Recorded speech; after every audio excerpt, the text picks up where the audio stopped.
we are. All right. Good evening, everyone, and welcome to episode 20 of the MVRed Podcast. I'm Michael Metzinger, and Dane is joining me today from on the road. So we have, I think it's been about 3 weeks since our last episode with Pollster Rich Barris, which was definitely, I think, one of our top listened episodes. So we're thrilled about that. So I know it seems though we have some new people subscribing on the podcast apps and on social media as well. So we want to thank you for that. And before we begin, before I pass it off to Dane, I do want to encourage you, if you're on Facebook or on Twitter tuning in right now, please share and have a watch party.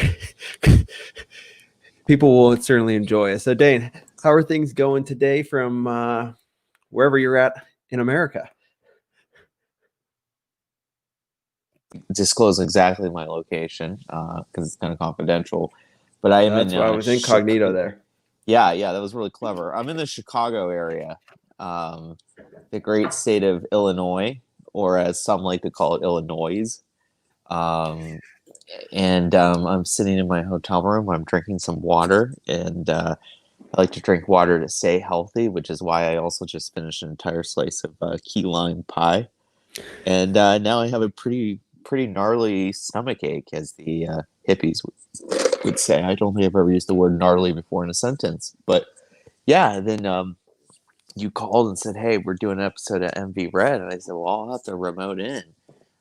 We should have just ended the podcast with the Rich Barris episode. That's probably like a high point. Right? You can't top that. You got People's Pundit on it. People's _ Pundit on there. He's legit. He's super legit, right? Like we couldn't top that. I think we should have just rolled it up, but you're like, no, the show must go on. And you know, people, this is what I'm amazed by, right? I'm not really the MVRed guy. You are, Michael. You're the heart and soul of this. You just brought me in because you're a critical piece of the puzzle. Yeah, I just rant for an hour, but the Facebook interactions I think are really sweet and overwhelming. People genuinely want to hear MVRed. It's a small group, you know, but it's a loyal and dedicated fan base. People kept asking, when are we doing another episode? When are we doing another episode? And for once, I was the holdup. I've had a busy week, but so here we are. We're back. We're in action. Yeah, and you know, I have no idea what the topics are today, so this is going to be totally fresh and off the cuff. And yeah, let me take another. No, we may have lost.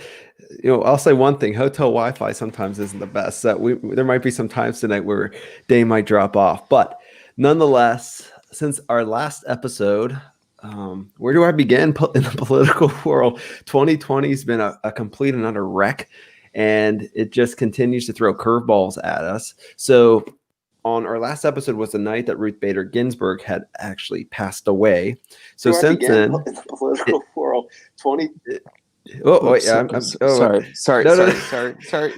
No, you're good. So in that period of time, Amy Coney Barrett has been nominated by President Trump to the United States Supreme Court. So that's the first big one. Then there was that. I'll call it a debacle of a debate last I think it was last Tuesday between Trump and Biden. And then on Friday morning, I woke up to the news that President Trump and First Lady Melania Trump, and now a slew of other people in the administration, tested positive for COVID-19. And then I'm driving to pick up dinner Friday evening, and I'm listening to Ron Verb. I know, Dane, you're a big fan. And he's breaking in, I think, at 5:20 with the news that President Trump was being airlifted to Walter Reed Medical Center in Bethesda, Maryland. So a ton has happened in the last 3 weeks. And so I thought it was important to at least get an episode in here.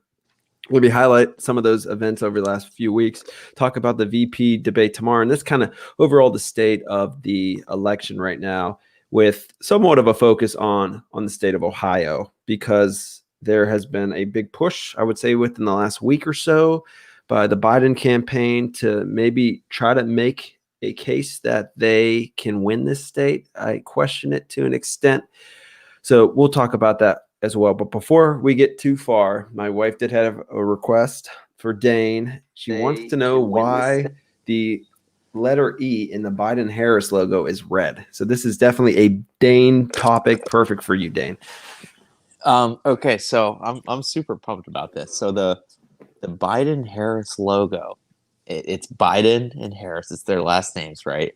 And they have this. They have several variants of the logos. One is the circle with the 2020 on the bottom. Okay, I don't know what kind of font this is. It's a little playful, which is surprising because Biden and Harris aren't really the most playful people. But so they have that circle logo, but then they have the regular blue text, white background. And you're right. And I'm looking at it. They have for the E. Now I'm proficient in the English language, or at least I think I am. Right, that's my native language. And to me, the E, you make a vertical line down, and then 3 horizontal lines across. But their E doesn't have a vertical line down.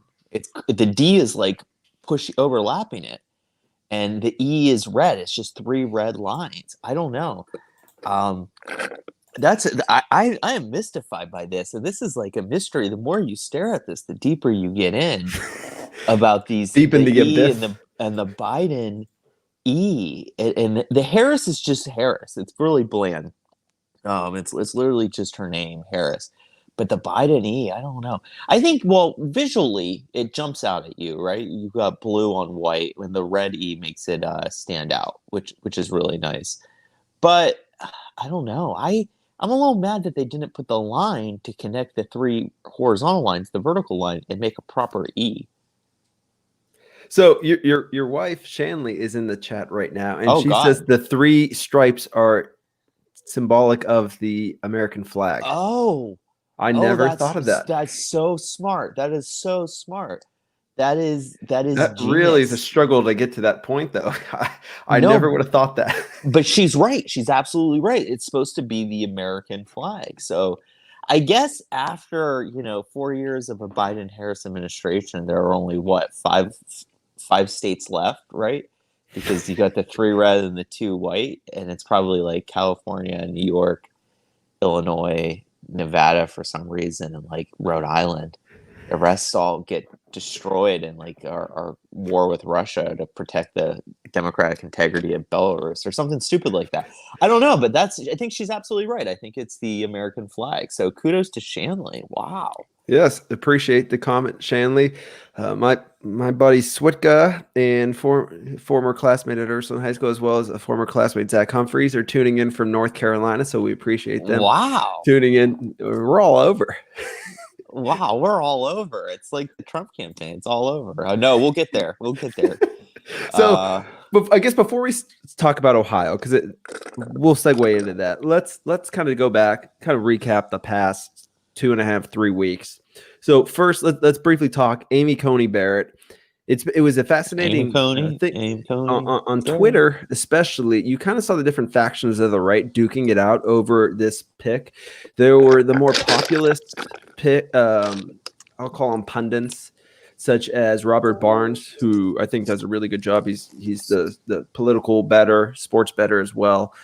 He was very high on, I think her name was Barbara Lagoa. She was a Cuban Catholic judge from Florida, and he was very high on her. And there was the other faction, more traditional conservative right, who, since the Kavanaugh pick, was high on the idea of Amy Coney Barrett being the pick to replace Ruth Bader Ginsburg once she had passed away. So ultimately, President Trump sided with Amy Coney Barrett. I think my initial thoughts are I like her. I think he's looking for a fight like Kavanaugh to galvanize the base, maybe galvanize I don't know, maybe we'll say the religious right a little bit, because of how some of the questioning of Amy Coney Barrett a couple years ago for her Court of Appeals seat, how it was against, kind of targeted her for her Catholic beliefs. So I like the pick, but again, there's some on the populist right who are not big fans of this pick. Dane, since you're keen to this, what are your thoughts on the pick? Where are the Protestants? Where are the WASPs? So we have a Supreme Court that prior to the death of RBG was literally, I think, and this is shocking, I count this up, there are 9 members of the Supreme Court, 5 of whom are Catholic, 3 of whom are Jewish, and 1 who is a Protestant Episcopalian. So who was Catholic at one point. Who was Catholic, right? So RBG, Breyer, and I'm trying to remember the Elena Kagan, yes. are all individuals with a Jewish faith.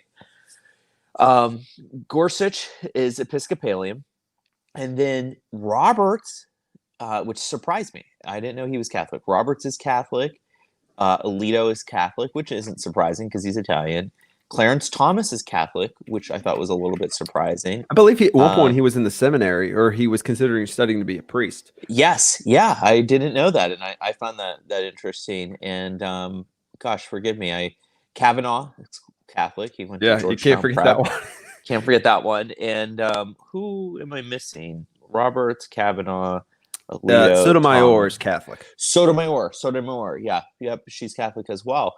So, we lost a Jewish justice, or, I'm not trying to put it crudely, and then we're replacing her with a Catholic. And so there will be 6 Catholics on the Supreme Court. Is this, the real question is less, is the religious right taking over? Is the Pope taking back America? America was historically a Protestant country.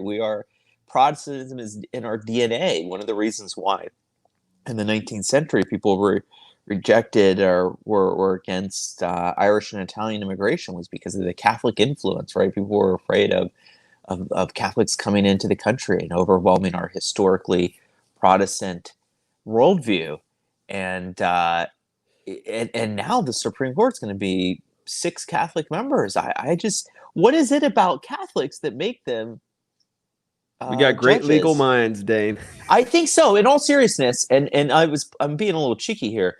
One thing that's interesting is that the Protestantism in America was historically a Protestant country, and I think everybody should really respect that fact, because there's a Protestant worldview that is really the American worldview, and American Catholics, I think, have become more Protestant in their outlook instead of vice versa.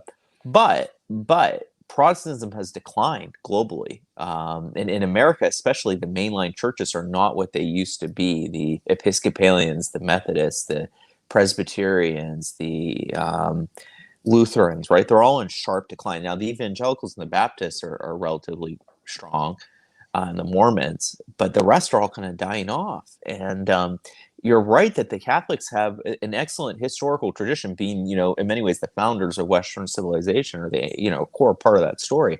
They look at the world in a very legalistic manner, going back to St. Thomas Aquinas, and I'm trying to think of the other one, who's St. Augustine, right? Those are very legal thinkers. So I don't know. I thought that was interesting. It's probably not your question at all, is it? No. But it's fascinating to note the Catholic presence on the Supreme Court, knowing that we've only had 1 Catholic president in our nation's history, possibly soon to be 2, if the polls are correct with Joe Biden.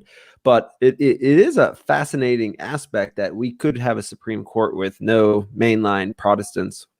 Outside of Gorsuch, but Episcopalians are in some ways kind of like Catholic light in some regard. So, but like not Presbyterian, not Lutheran, what else am I missing here? Presbyterian, Lutheran, Methodist.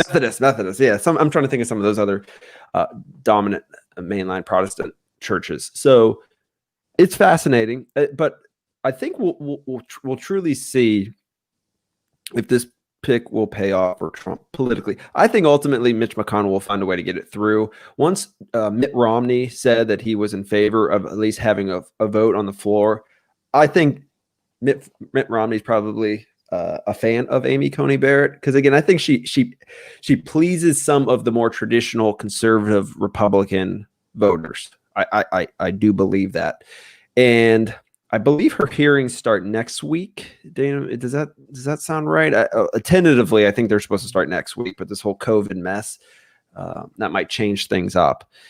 So, but I think Trump's taking it from the perspective of optics-wise. If the Democrats go after her, especially for her faith, I think maybe he thinks it will hurt them. especially in maybe the more Midwestern parts of the country. Because if you look at her family, I think she has 5 kids. Is it 5? 8, 7, 7. Okay, 2 are adopted from Haiti, and then she also has a special needs child as well. But yeah, I think optics wise, you look at her family, beautiful family, beautiful big Catholic family, kind of the old school Catholic families that had, my family or my dad's family had. My dad has 9 siblings, so he's one of those big Catholic families as well. So it's kind of that old school Catholic family aspect, and I think she will find a way to get through. She will. I do think she'll get through. The question, I think, becomes whether it's before the election or not. The other issue is for Trump getting this through is there's going to be a lot of people voting throughout the month of October, and if he's looking for some last ditch effort to maybe sway some voters, it might be too little too late. Just being that early voting and absentee voting has really kicked in now across the country. So I have some problems, right? I'm going to play the devil's advocate here. Okay.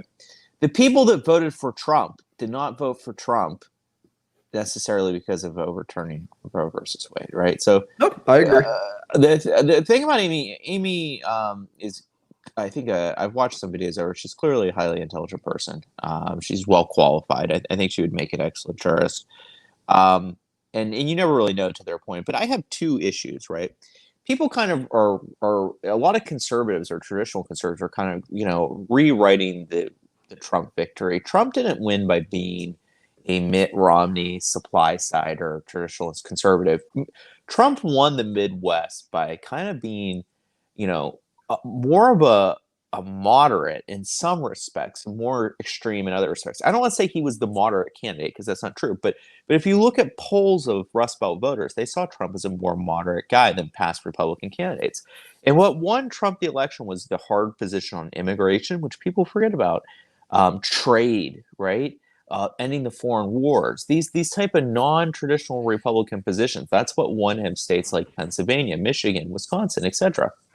So people kept saying, well, Amy is ACB is against abortion and she's going to overturn Roe versus Wade. I don't think they have the votes to overturn Roe versus Wade, even with her on it. I agree.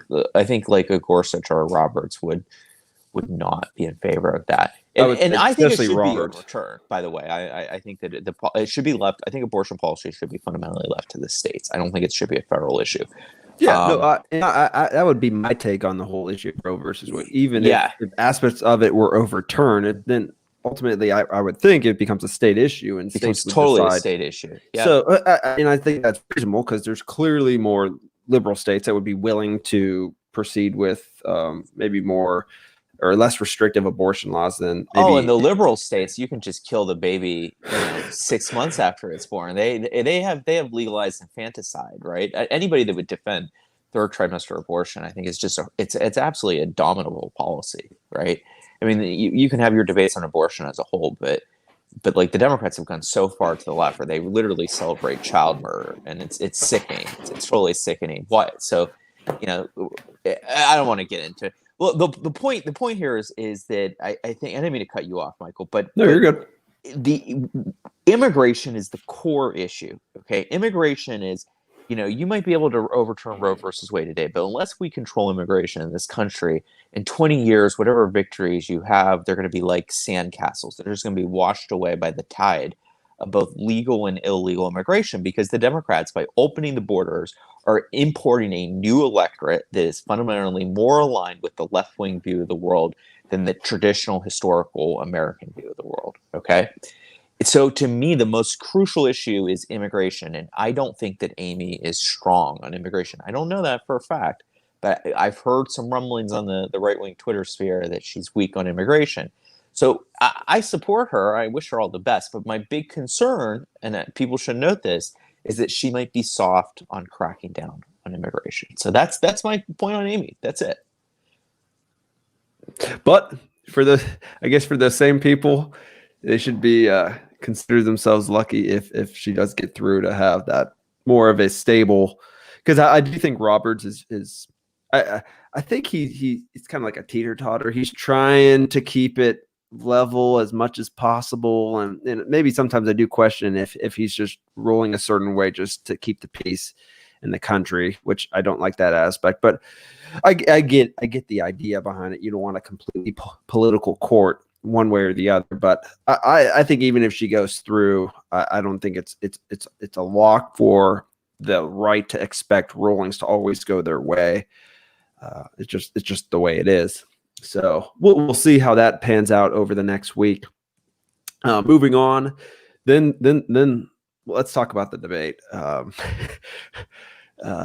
Maybe I think the one woman on CNN referred to it as a shit show. It was a struggle for somebody like me to watch. Even take my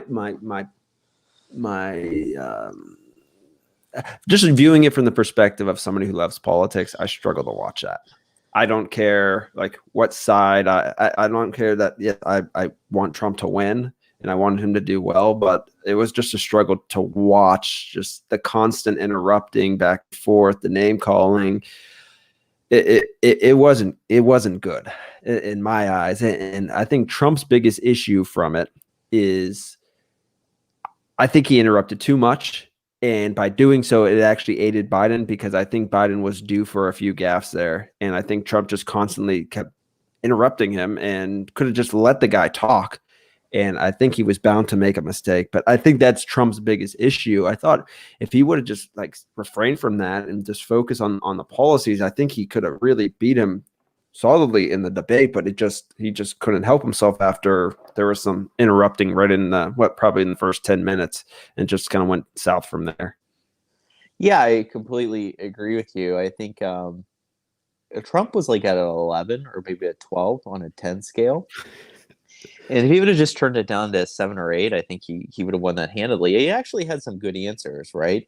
And Biden was just not good, but Biden's not goodness was overshadowed by Trump just, attacking like a attack dog. And I was like, dude, chill out, right? Like Biden was like, oh, well, back in 74 with Carter as and he was just wandering around and Trump would interrupt him. And it was like Trump was taking off the focus from Biden.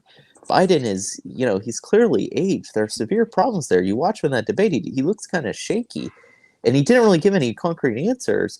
And Trump just couldn't shut up for like 5 minutes. So I think the debate was a big net negative for Trump. I don't think it won him many votes. No, and I don't think he has to be. I think he can be a little aggressive and a little bit Trumpy, right? He actually gave. This is the irony. You watch the debate. He gave decent answers to some of the questions. And it's not like he had no idea what he was talking about. He actually, from being the president for 4 years, he has more knowledge of the issues than he did in 2016. So he could have done well. And I think if he turned it down a bit, he would have done very well.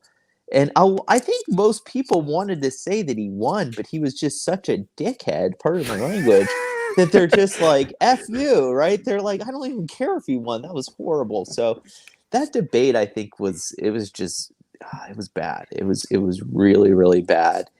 And look, who does Trump need to win over? He needs to win over the suburban folks, right? And I think the suburban folks, they genuinely they want to vote for him, right? But they want a good excuse.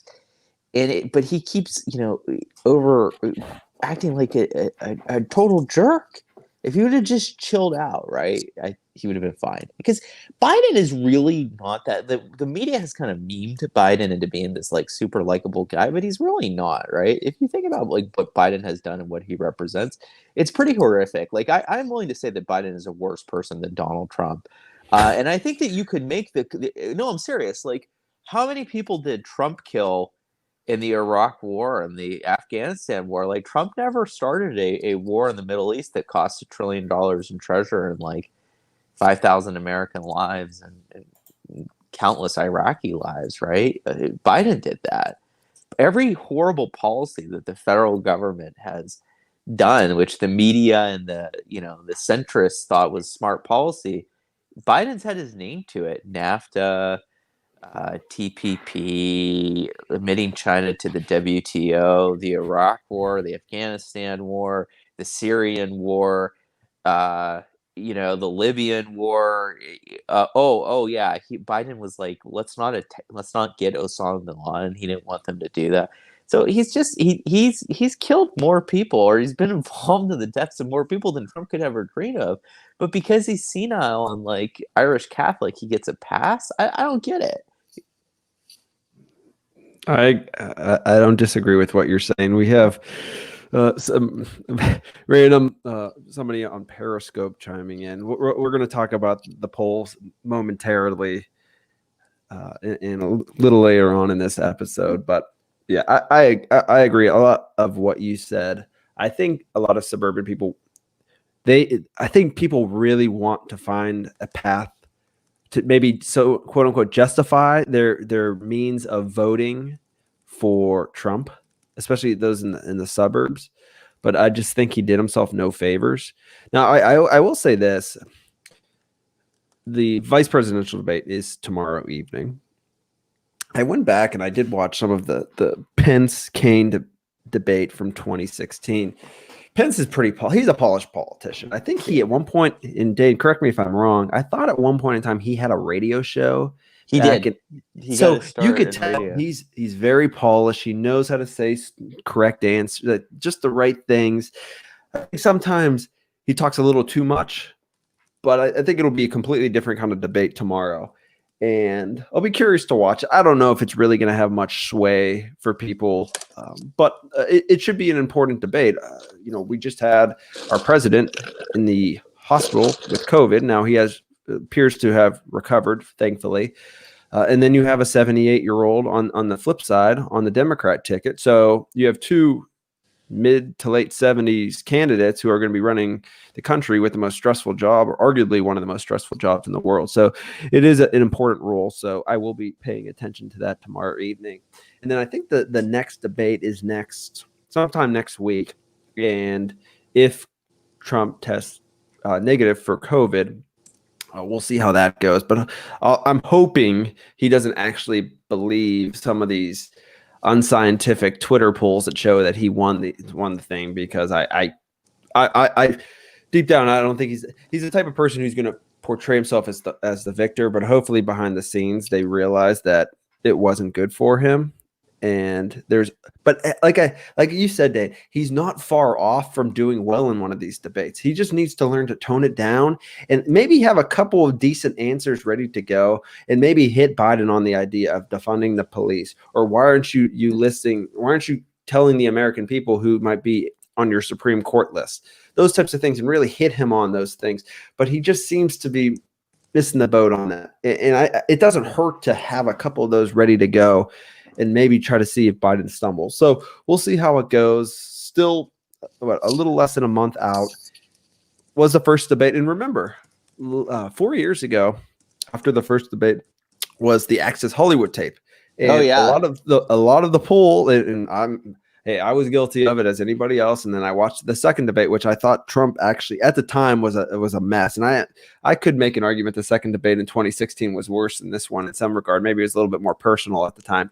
But I went back and I watched that a couple weeks ago, and Trump wasn't that bad at it. I mean, some of the personal stuff put aside, but he actually was not a bad debater, I would say, in that debate.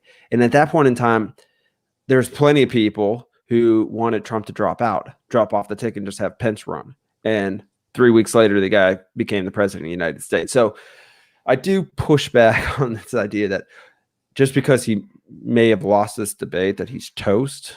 Historically speaking, the incumbent has fared poorly in the first debate, but I don't think he fared poorly for not being ready to go. I think it was just he was way too aggressive. And I think if you just turn it down a little bit, he has some room he can make up for it in the next debate. I think that's all fair. I think that's totally fair. I don't know. We'll see. He just needs to tone it down, and he can win. He needs a win. He desperately needs a win at this point. Yes. Yeah. So while we're talking about wins and all that, so I think it's important to put in context. I just mentioned 2016, the Access Hollywood tape. There was a couple polls out in the last 2 days. So there's the NBC poll that showed Trump down by 14 points nationally. And then this morning, CNN released a poll that showed Trump down 16 points nationally. I don't know what these pollsters are doing.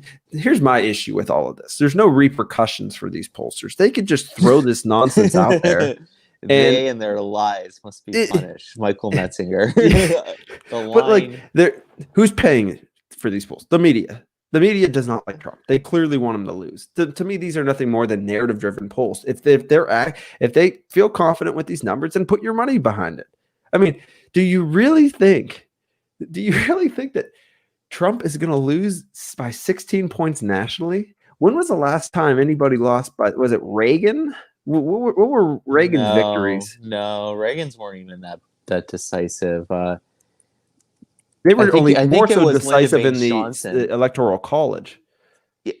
Yeah, I think it was Reagan was 59 to so 19-point win in his re-election, 59 to 41. But he won 49 out of 50 states. Points. Yeah. So how on earth can these pollsters justify these national numbers?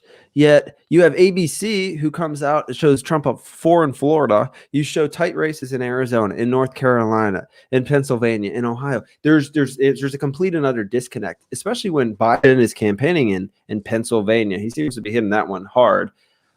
It's not believable. And before I pass it off to you, Dane, I'm just going to throw some things at you. Some polls from 2016, right after Access Hollywood. NBC had Hillary up 14, ABC Hillary up 12, CBS Clinton up 11, AP Hillary 13, Monmouth 12, Atlantic 12, USA Today 10, CNBC 10.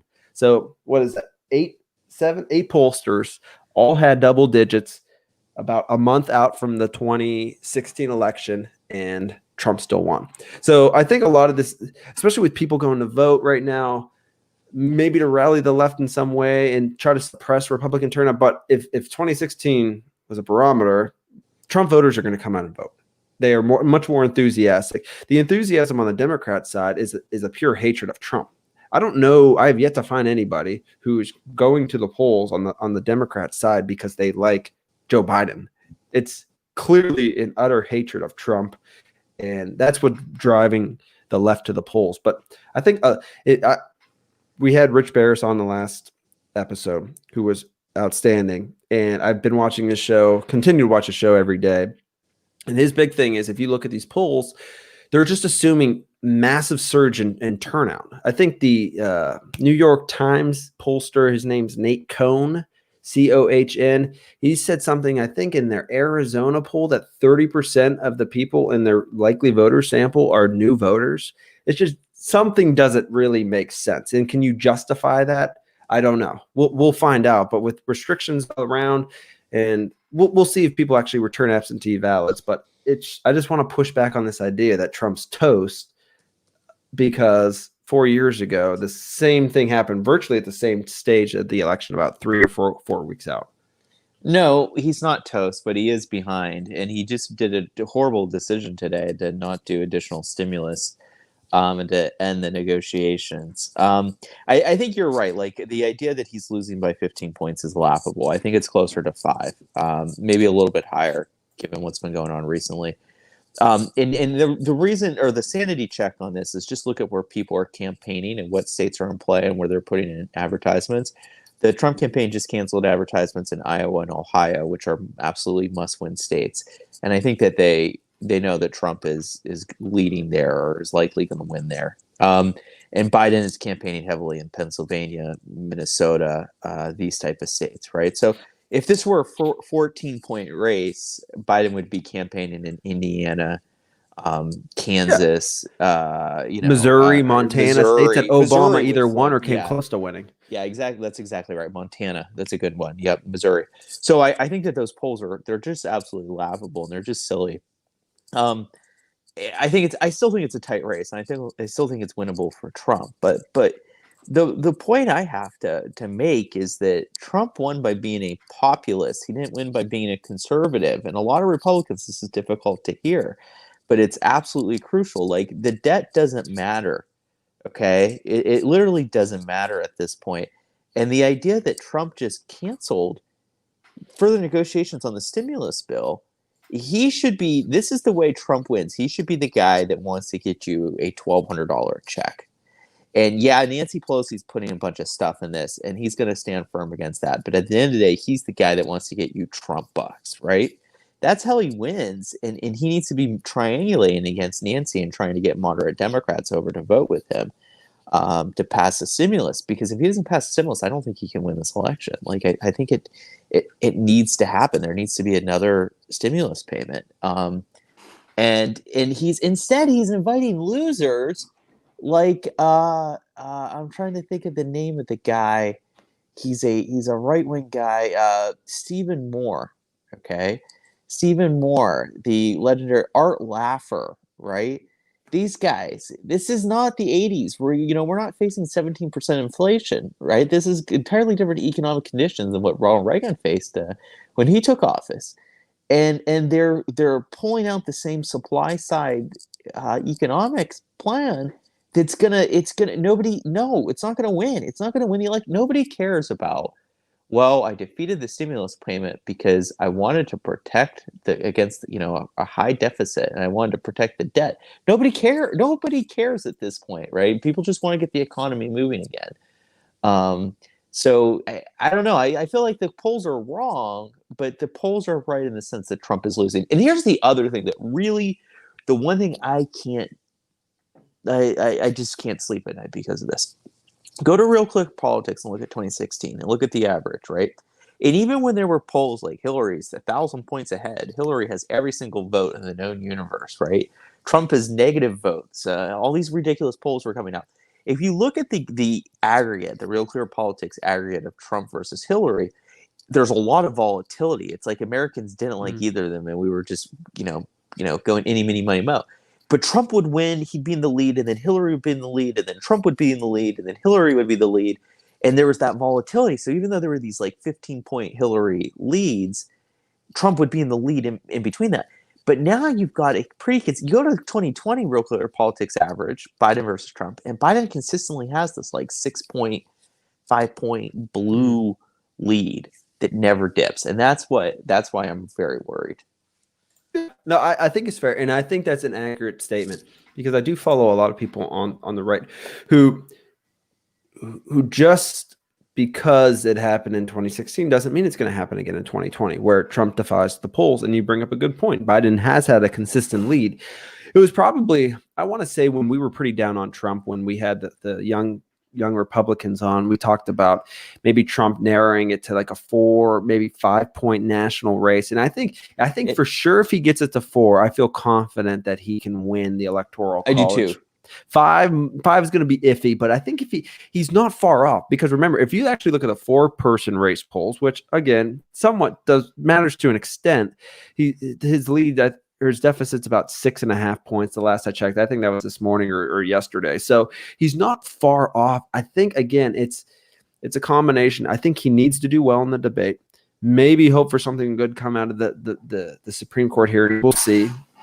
And I don't know. Maybe hope for a Biden gaffe in a debate. I don't know if that's going to do it at this point, but something to energize the base right now even further, or maybe try to win over some of those undecided. Because what's interesting is in some of these state polls that still come out, or even one of the national polls out today showed Trump winning independents by 3, yet down 10 nationwide. And again, there's this disconnect where they're assuming a massive surge in Democrat voters. We'll see. It could certainly happen, but I agree. I would probably put Trump's odds. I would have said before the debate, maybe closer to 45%, which is probably more in line with the betting markets, the predicted market, which was by state. I'm probably closer to 40% now, but there's still room for him to grow. There's upside there. There's still time. He has the enthusiasm edge, which is critical. He has, and because that his voters are going to come out, which is important. So there's still time. But I think the key is going to be getting it under 5 points nationally. Agreed. And I also think there are some shy Trump voters. I think the polls do skew a little bit towards the Democrats. So I think if it's a 5 points in the polls, it'll be 3 points nationally, and that's a Trump electoral victory. So I don't think he needs to be winning the popular vote, but he's got to do better than I actually think he narrowed it. I think he was really behind in June. I think it narrowed all the way through September, and then I think it kind of has reversed lately.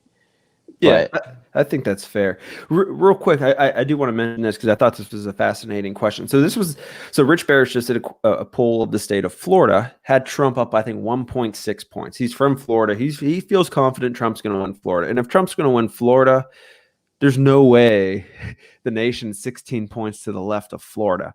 If anything, maybe you could say it's within 5. So I feel that if Trump's up 1 to 2 points in Florida, you would think he's probably down nationwide 5, maybe 6. But there's the last question of this poll, and it's critical that I mentioned it's the last question. So I don't want people to think it's an agenda-driven poll, because if you could read his poll questions, there's quite a few.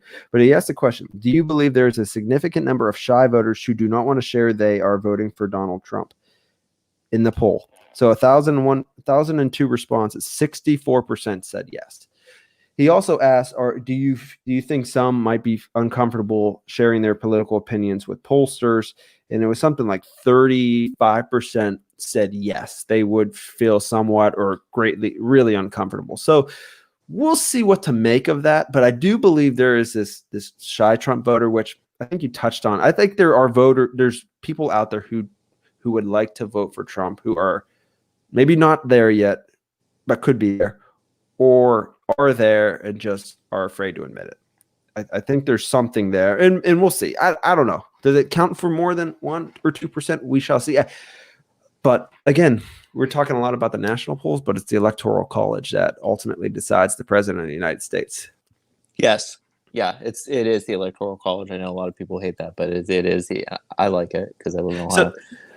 And Dan, I don't know if you could see my screen, but I'm going to share, and I think you and I are on the same page. And we did this you did this a week ago, but I was going to toss up on the screen what I had as the Electoral College at this point in time, based on listening to Rich and just my overall thoughts. It has Biden at 258 to Trump 247. Cool. And let me just briefly explain this. Ultimately, I know there's some movement in Iowa and Ohio right now, and we'll talk about Ohio in a second. I'm not buying it. I think Trump will ultimately win Iowa by probably less than Ohio. I think Ohio will go Trump maybe by 5, maybe 6 points. Iowa probably a little less. I think Trump ultimately will hold on to North Carolina. He'll ultimately hold on to Florida. The key for Trump is going to be a state like Arizona, which I'm not sure what to make, in Pennsylvania. 2 states where polling hasn't been great for Republicans this cycle, but voter registration trends have been pretty positive for Republicans in both states. To me, those are going to be the 2 states. I think Trump's going to have a tough time in a Michigan, although some polls do show under 3 points there, so it's possible. Wisconsin sounds a little tough. Minnesota, I know it might be a bit of a reach, and maybe if this race was closer nationally, I think maybe Trump could get there. But I ultimately think it's going to come down to like a state like Arizona and Pennsylvania. So what are your thoughts, Dane, on this? I wanted to share this and just see what people thought. That is actually my map. Okay, here's a couple more. There's some good news out of Maine 2nd District, because Maine splits their Electoral College vote. So I would make that pink. The little stripe in the upper northeast. So add another. That's a single vote for Trump. I think Nevada is actually looking kind of weak, surprisingly, for the Democrats. Yes. I think a lot of the local Democratic governor in Nevada has done a pretty poor job, and there's a lot of discontentment. And there are rumors that the blue collar unions for the workers in the casinos and that might not turn out to vote. So I think that I would put Nevada as a toss up as well. I think that's one that could surprisingly flip. I'm not being overly optimistic here. I do think that it's just kind of anonymous. And I'll say this real quick. I don't want to butt in, but in Nevada, there's a reporter. Las Vegas, whatever. Ralston Reports, I think's his name. He's been pretty good. I'll give him credit. I don't agree with his tweets usually, but he's pretty good about identifying the trends there. And it's interesting. Nevada might be one of the only states where Republicans actually typically poll better than the results come in for some reason or another. But watch the early vote totals come in by party there. That'll really determine whether that state's reachable or not. 2 years ago, the polls looked pretty good for the Republicans. Ultimately, they lost. And you could see it in the early vote totals coming in on a day-by-day basis. Because outside of Vegas, there's not much population. Reno, Carson City, maybe is Elko a city in Nevada? Not much else. So Republicans have to keep it within probably under within single digits in Las Vegas, just to have a chance there, because they run it up in much of the other parts of the state. But we'll see where that goes. Yeah. So my map's your map. We'll see. I think he'll bounce back. I think he's dropped. I think he'll bounce back. I think it's a volatile race, but I am worried about the stimulus thing. I think the stimulus thing is the most important thing he needs to do. He needs to send Trump bucks, okay? He needs to send Trump bucks to people. It's crucial that people get their Trump bucks. Yes, we're literally buying votes. Yes, it is totally hypocritical, but it absolutely needs done. So I would do whatever it takes to get the Trump bucks out. That is, I agree, crucial. I will say this. He did tweet this evening at 7:00 in response to a CNBC tweet. He said true. And I think the Fed chair, is it Jerome Powell? Jerome Powell. Yeah. So he said that he thinks Congress needs to come in with additional funding or something along those lines. And he said true. So I feel like on the surface, this might be a political ploy by him. I think the optics look awful right now. But if I were him, I would come out and say, hey, what do we mostly agree on? We agree on direct payments to the people. I think by and large, some on the Republican Senate don't, but I think by and large, people across both parties support that. Just do a standalone. Start with that. Throw that out there and put it on the Democrats at this point. Say, if you don't want this, you're gonna go down with it. But something like that like you said, forget the spending aspect. It's a populist idea. People want them, and I think you probably can make an argument right now that in some aspects it would be helpful in certain parts. I think restaurants are struggling right now. You see movie theaters closing down again. I think that's what Trump needs to do. So I feel like this is not the last of it. Trump's got a goofy way of thinking. I'll say that, and I would not be surprised within a couple of days if something comes of that. Yeah, I mean, we need more. Listen, I'm not a socialist by any means. For God's sake, I'm an investment banker. I've worked in banking my entire life, right? I am a capitalist. But I think it's hard to make the argument that capitalism, as it stands today, global capitalism, is fundamentally broken. And it doesn't work for the little guy. We've gone through 2 major recessions where, big companies get bailed out and the people are left holding the bag and screwed. And that's not necessarily a left-wing critique. You could be a right-wing person and feel like that it's unfair. And I think a lot of big companies are actually harmful to the health of the nation. Just because it's a private enterprise doesn't mean it's inherently good, right? Doesn't mean it's inherently evil either. It just depends. So we've bailed out businesses. We've kept various businesses afloat given the COVID restrictions, and now it's time, I think, to give the little guy a check, just to keep him afloat. Given that, and this isn't somewhere where somebody's being lazy and they don't want to work. This is something where the government said to people, you cannot work, right? You can't sell your labor in the market.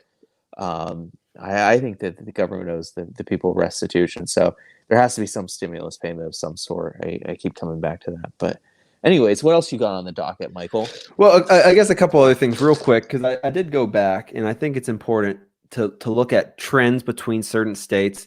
And Dane, you might be able to see this on the spreadsheet. I don't know if you have it open, but what I did was I looked back at the past at PA, Florida, and Ohio. 3 states. Obviously, I live in Ohio. I know Florida fairly well, just from I travel down there, it seems like every year. And why?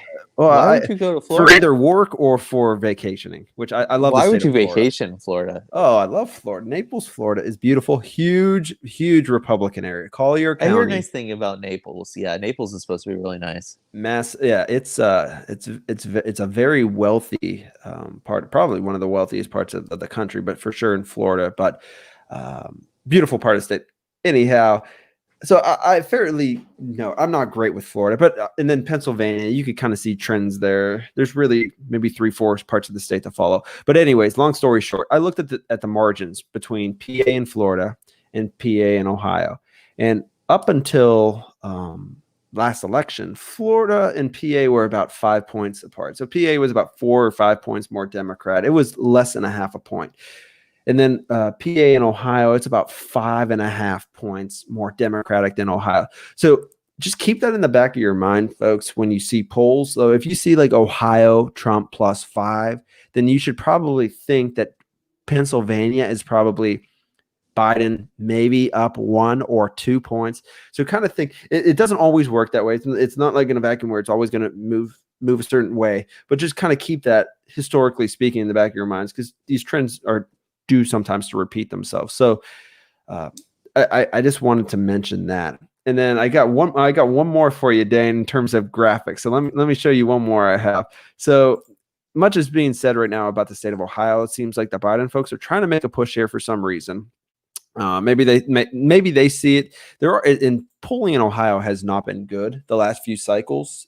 Rich Barris likes to mention that Richard Cordray is not the governor of Ohio, despite the last few polls having him up 4 points. They're actually, if you go back, I don't think you're going to find maybe one poll you're going to find where DeWine's up within the last 60 days of that election.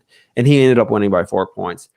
And Trump, the margin for polling in 2016 for Trump was plus like 2. He won by 8. So it was off 6 points then. It was off 8 points in 2018. For some reason, it's a tough state to poll. But I'm just looking at it from this perspective of how where the race is going to go in Ohio. You might see some movement like in a Delaware County, north of Franklin County. I just say that because it's outside of Columbus, which is trending a little bit more blue, maybe more highly educated, that white suburban vote that might be trending a little bit away from Trump. I see that possibly moving a little bit more blue, and maybe Hamilton County a little bit. The key in the state to determine whether Trump's going to win and how much he's going to win is going to be Northeast Ohio. He did very well in parts of Northeast Ohio. He won big in Stark County, which is the home, Canton, Ohio. Then, obviously he won Trumbull County, just, Dane's home county, and then did well, 100%. Lake County, Geauga, Ashtabula, he flipped, I believe, and then some other counties along the lakeshore. But really, I think maybe they're seeing something in the polling in Northeast Ohio, because I feel like the movement in the other parts of the state is not going to be enough to offset an 8-point deficit that you could say maybe Biden's starting with, just compared to 2016. So I kind of marked that on this map. So, Dane, what are your thoughts on Ohio? Well, I think Ohio is going to go Trump. I have little doubt. I think it's the Missouri. Somebody, I don't know who said that to me. Somebody said that Ohio is the new Missouri, and I think that's right. It's a state that was a swing state, was trending redder and redder, and the reason why is because the Northeast area, which was blue, is going redder and redder. And there's some downside to that, right? Well, maybe not downside, but the fact is that the population in Ohio is aging, and as voters get older, they tend to vote more right wing, and I think that's what's happening in Northeast Ohio, and the population has kind of migrated away. So the population that you're left with is older, it's whiter. It's ironically the area that used to be fairly urbanized is becoming more rural. Even the urban areas are becoming kind of rural, and as a result, it's getting redder. And then the result is that there are really not enough blue votes. You've got Toledo, Cleveland, Columbus, and Cincinnati. Cincinnati's kind of blue, but it's not super blue. Same with Columbus. Cleveland is very, very blue. But one very, very blue city is not enough. And the state is just becoming a red state over time. I'm completely believing that. I think Pennsylvania is the Ohio of 15 to 20 years from now, and I think Michigan as well, and Wisconsin, and those states will become redder. But I don't know if it's there yet, right? It's trending redder. Pennsylvania is really the state to watch, and it's trending redder because Allegheny and the area around Allegheny, it's a working class area, is getting redder. It's Pittsburgh is blue. There's a big communist core in Pittsburgh, ironically, but the suburbs around it are centered around the universities. But the areas around Pittsburgh are getting redder. And there's really Erie County is another one. Erie is a kind of like the Youngstown of Pennsylvania that's getting red. So there you have Philadelphia, which I guess would be their Cleveland, which is very, very blue. Cleveland on steroids with the vote that they get out of that city. Yeah. But I don't know if it's there yet. I honestly don't know. It's really hard to poll. Rich Barris, one of the things he said that was, there's a lot of population in between the two major cities that's hard to poll. And whether or not those people turn out, determines whether or not the state goes red or stays blue. But don't forget, they went pretty hard blue in 2018, and they elected Tom Wolf, who's a fairly liberal governor. So I don't know. I'm very nervous about Pennsylvania. I'm not worried about Ohio. I think Ohio is going to vote for Trump. I'm worried about Pennsylvania. So you had mentioned about Ohio, like Cincinnati. Still, the Cincinnati metro is very Republican. If you and here's how I look at the state of Ohio and why it's difficult for the Democrats to win here. All the blue votes in Cincinnati are completely offset by the two counties to the north, immediately to the north, and immediately to the east, and then some if you count a county to the northeast. So that's a wash right there. Then you look at Toledo. Probably those 5 counties right around Toledo pretty much offset all of that vote. And then you got Cleveland and Akron. They net maybe 350, 400,000 votes there. But there are still, it's important to know, Trump won 80 of the 88 counties.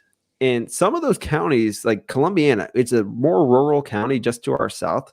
Trump net 20 or 19,000 votes there in one rural county. And there are some counties in the state that Trump won by 75, 80, almost 80% margins, like huge margins, especially in Western Ohio. And there's just too that red, in some states you see some of that red and there's not a huge population, but in many ways you can, in theory, estimate maybe Trump netting between 8 to 10,000 in a lot of those red counties. They might be small, but when they go 75-25, they add up quick and it just offsets the vote in Cleveland. And that's why it's important for the Democrats, if they want to win this state moving forward, they're going to have to somehow win back those working class voters in Northeast Ohio. And then some of those counties that are dark red on this map along the river were once pretty reliably blue counties. Now Athens is just blue just because of the Ohio University, but they lost those voters, and it just makes the state much more difficult to win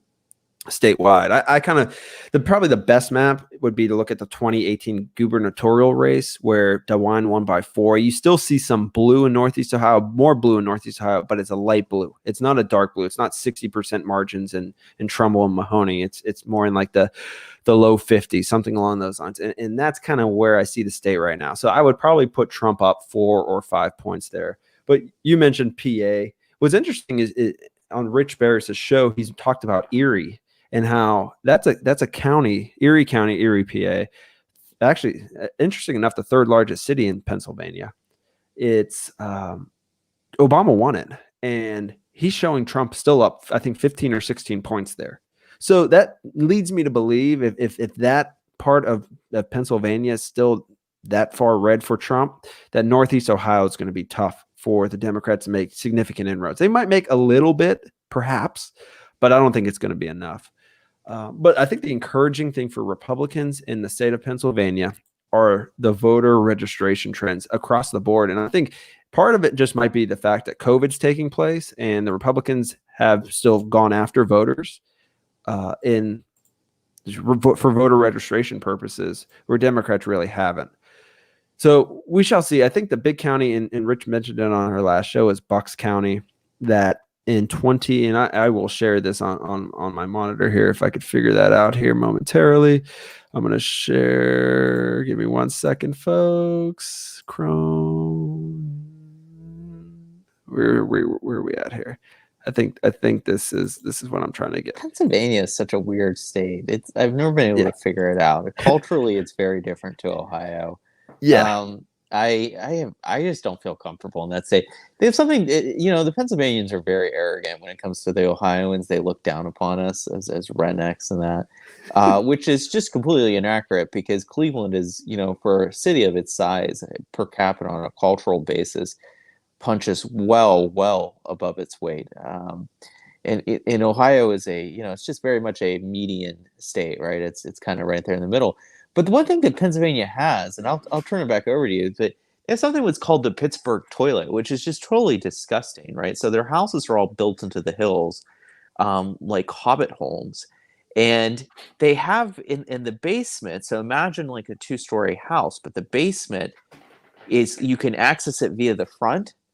And then when you come in there, you walk. I mean, how barbaric is this, right? Like normally in most civilizations and cultures, when you come into someone's home, they do some sort of ritual of hospitality to say, like, welcome, there's a chair or a couch or a rug or something like that. In Pennsylvania, because there are fundamentally barbaric people, you walk into the basement and you're greeted with a toilet, but the toilet doesn't, and correct me if I'm wrong, Michael, you might know this better than I, but the toilet has no covering. This is all new to me, folks. This is real. Search Pittsburgh toilet, right? The toilet is totally exposed. And you can it's in your basement. Search it. It just came up on Wikipedia. It's just a toilet. There's no privacy. It's just a toilet in the basement. And you walk in. And it's just totally disgusting. I don't know how else to say it. So, and I wouldn't look. I don't believe in punching down. I don't believe in being mean to people who are different than you. But Pennsylvanians are so nasty to Ohioans, and yet they have toilets just freestanding in their basements. Now, I shudder to think what they do if they just use the restroom and defecate and urinate.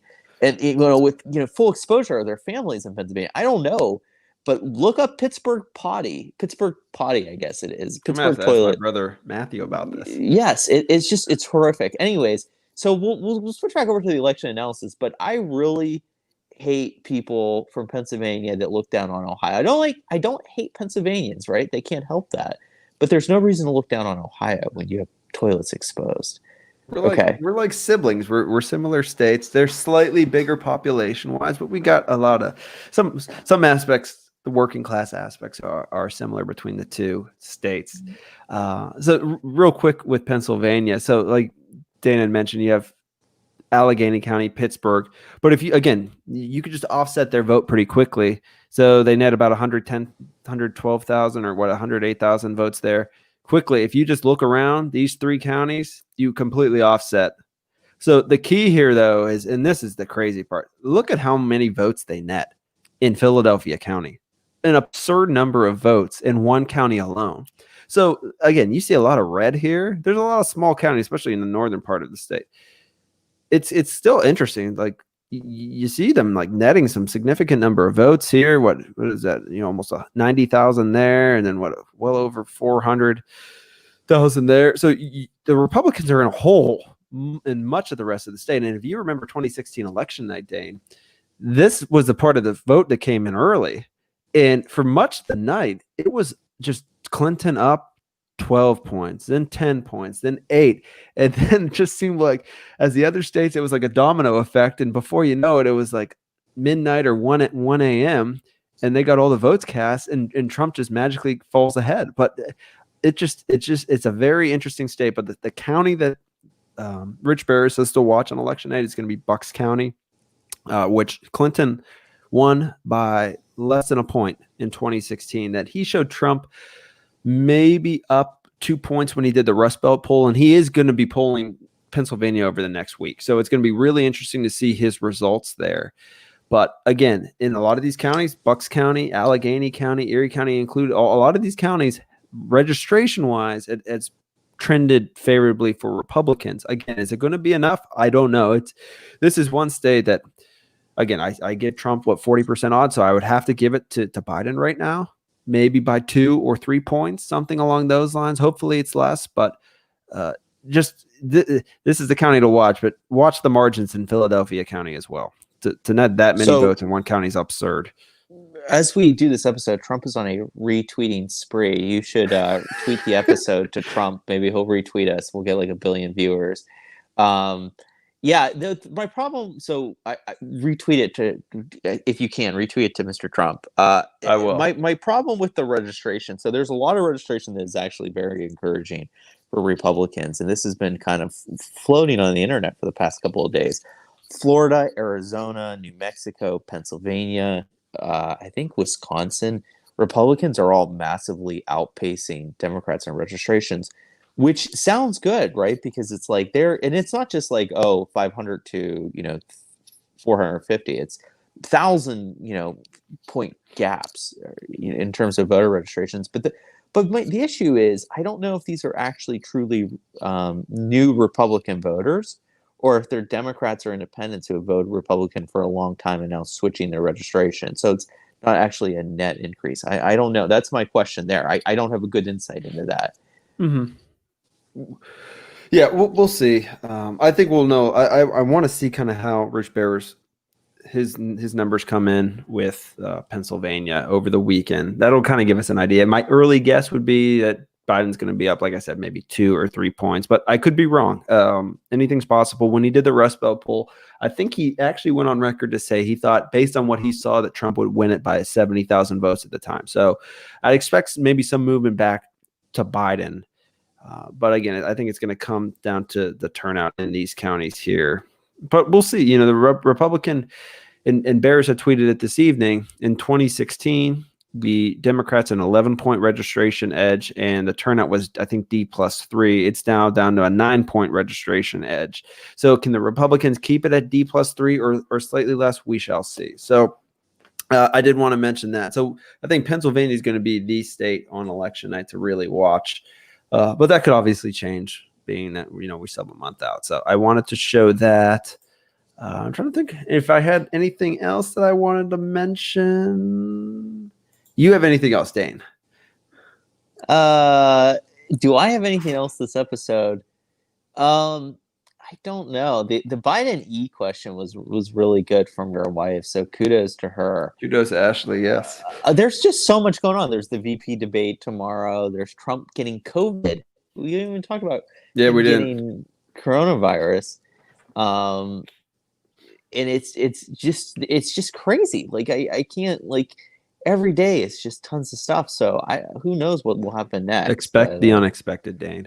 Expect the unexpected entirely. I went on my Pennsylvania rant. That's my big thing about Pennsylvania. The Pennsylvanians are just a very elitist You're good people. For one an episode.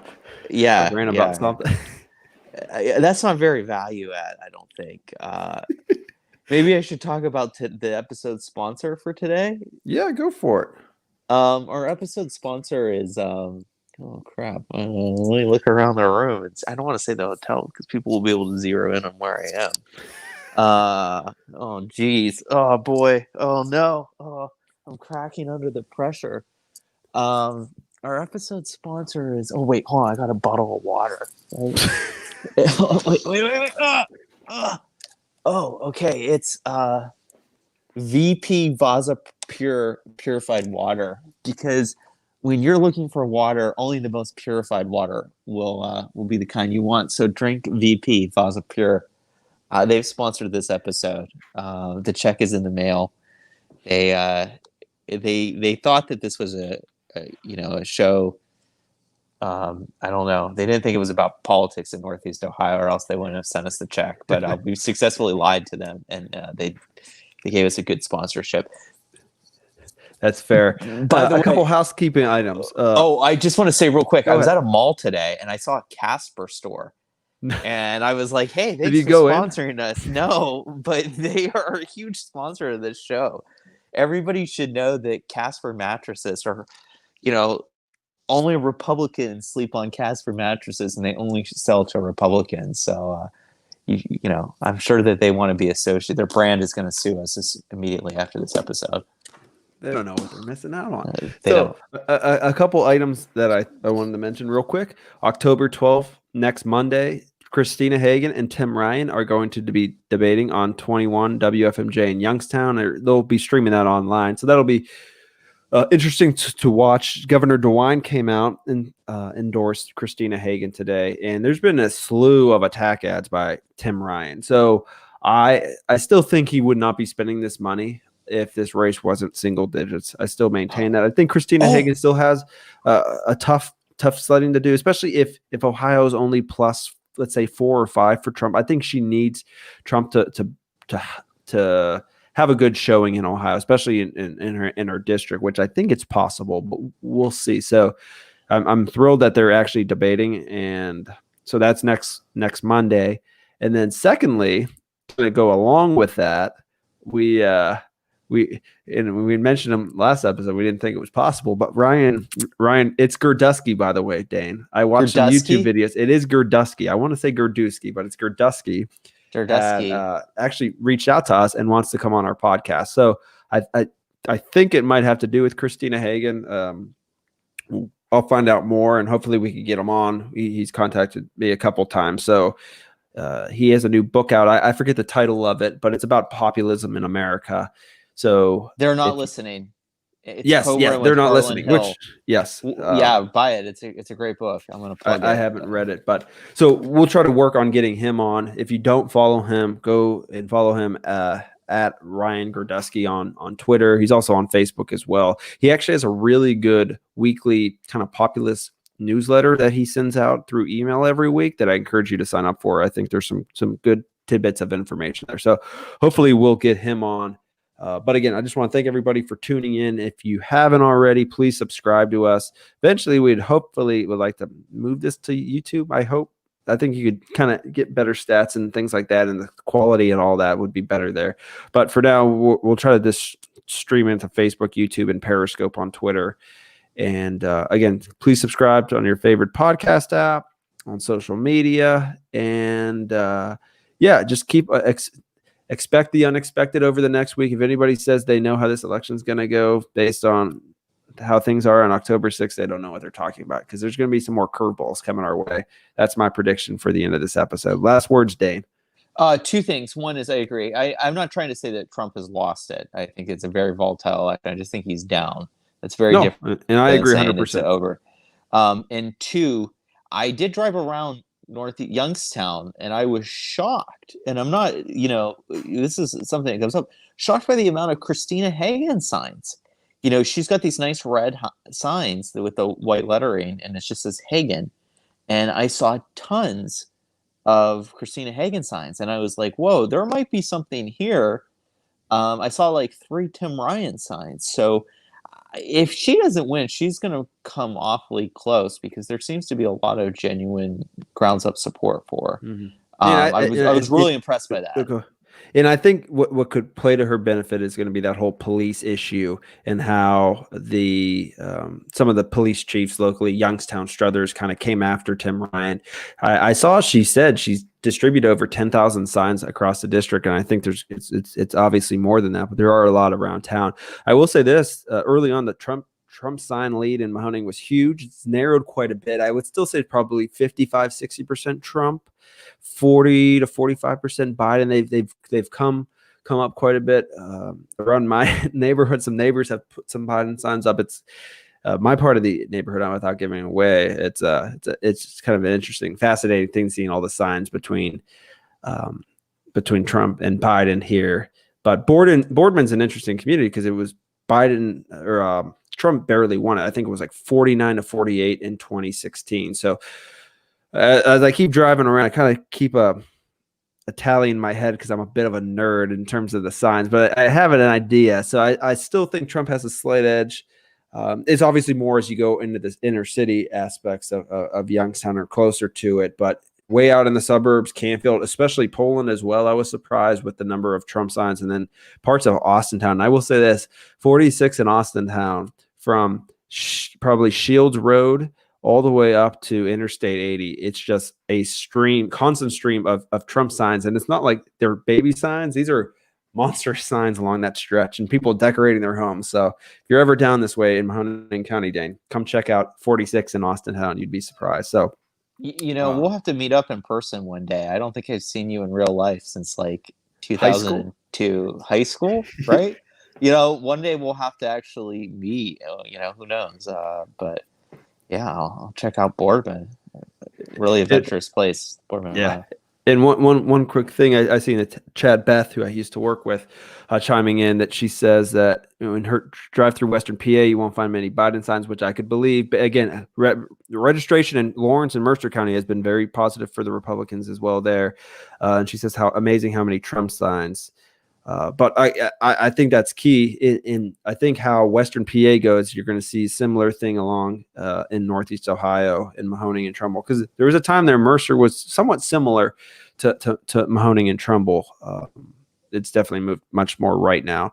So fascinating things, and we'll follow up. Perhaps we'll try to get maybe an episode in if we can make it work sometime next week around these debates. Monday is going to be tough, and then I think maybe I don't know when the presidential one is. We'll try to make something happen though, because there's a lot going on. Yeah, absolutely. Maybe this week. Yes, yeah. Excuse me. Don't I will die. try to reach out to Ryan Grudeski as well and try to set something up with him. And also, before I forget, I'm remiss to forget, we actually were going to try to have Colton Henson on, who is a consultant, worked the last few years in DC. He's back in Ohio now. We were going to try to have him on the night. It just didn't work out at the last minute. So he does want to come on and talk about Ohio some more. So we will have him on before the election as well. So, and final thing is early voting started in Ohio today. So if you don't want to wait until election day and you don't want to do the whole voting by mail absentee in Ohio, go to your local board of election. And I guess one more thing. I am tracking absentee requests and Mahoning and Trumbull and Columbiana County. So I'll keep an update on that to see if we could see anything that might hint as to where this election might be going locally. You're a busy dude. You're busy. And you've got 2 kids. I have 2 kids. Yeah, once the kids go to sleep, that's when I do this stuff. But I also have a big deadline coming up next week for work. But I'll get it all done. We'll find a way. You always find a way to get things done, right, Dane? What about your poor wife? Do you give her any time, or are you just looking at election returns? Sorry, honey. Can't spend any time. She watches some questionable programming at night that I'll just be on my iPad doing my thing, and I'm like, I don't know what she's watching, and so if she's tuning in tonight, she knows what she knows what I'm talking about. So I don't. Goodness, that sounds very risque. So, honey, it's not. I wouldn't use that. It's disturbing programming. I wouldn't go so far as to say risque. I can't spend time with you. I'm looking at the returns in Noon Falls or Lordstown or election returns. That's I guess each their own. I don't know. Pray for the Metzingers, folks. Pray for the Metzingers. There's more to life than looking at the absentee ballot requests of Trumbull County, Ohio. I don't know what I'm going to do when this election's over. Yeah, I don't know. You might. I don't know. Yeah, we'll see. All right, everybody. Well, thank you again for tuning in, and please subscribe on the podcast. We'll have that up tomorrow morning for you. So when you're driving into work, or when you're looking for something to do tomorrow at work, you want to listen to something, tune into us before you tune into somebody else. And tell your friends as well. All right, everybody. Don't tune in anyway else ever. Have a nice night. Take care, Dade. Bye.